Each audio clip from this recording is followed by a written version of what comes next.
Mom has been in trouble. I heard rumors. What kind of rumors? The police are looking for you. There's some serious allegations about your son.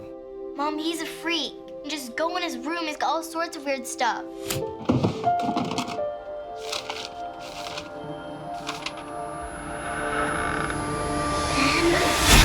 I am fascinated by the various levels of time in this film, and I guess first as an actress, does it feel almost like you're in a separate film? Well, we actually almost shot it that way. They had done all of the work with Charlize and Nick and before I even got there, and they almost sort of wrapped that up in a bit, and then we started ours. So yeah, I was part two in a way.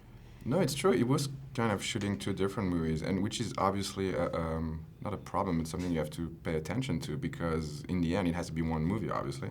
And but you know, I was used to it in a way because my previous movie before Dark Places called Sarah's Key had the same structure, and we actually operated exactly the same way. Meaning, like first we shot at the 40s in Sarah's Key and then the present, and that's what we did here. We shot first, no, the other way actually. We first shot the present and then the 80s. I think you know, whether you're telling a nonlinear story and things are going kind of moving back and forth, you have to have a kind of an understanding of how the story is being told in its entirety, you know, whether it's linear or not, a flashback.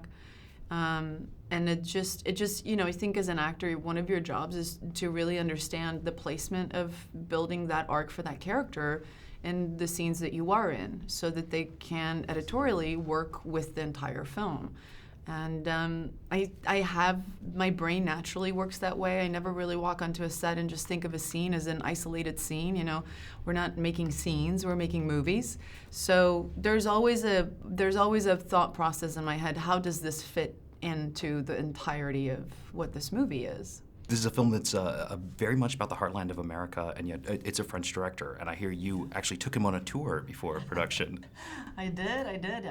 He wanted to, you know, see the middle of America, so you know that he would know really what he was seeing and talking about. And so he flew into Kansas City, which is my hometown, and we drove all around there, and then out into the farmland, and he got to eat Velveeta for the first time, and Wonder Bread for the first time, and all sorts of glorious Americana food. And he was ready to go. He was like, I get it, and now I get it.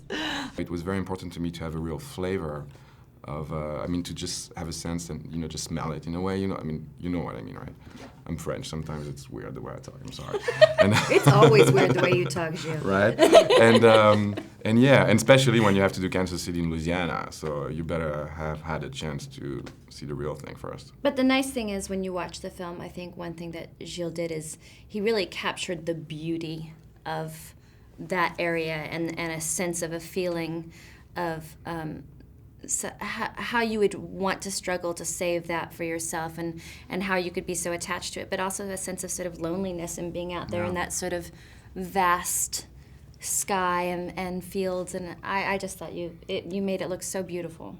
Well, thank you. I think there is a sense of dark poetry in these landscapes and this, you know, mood, and especially in the 80s where, you know, with the farmland crisis, I mean, you know, they were so desperate, all these people, unfortunately. And so, yeah, it was obviously very part of it. Like, we had to try to give that feeling on screen.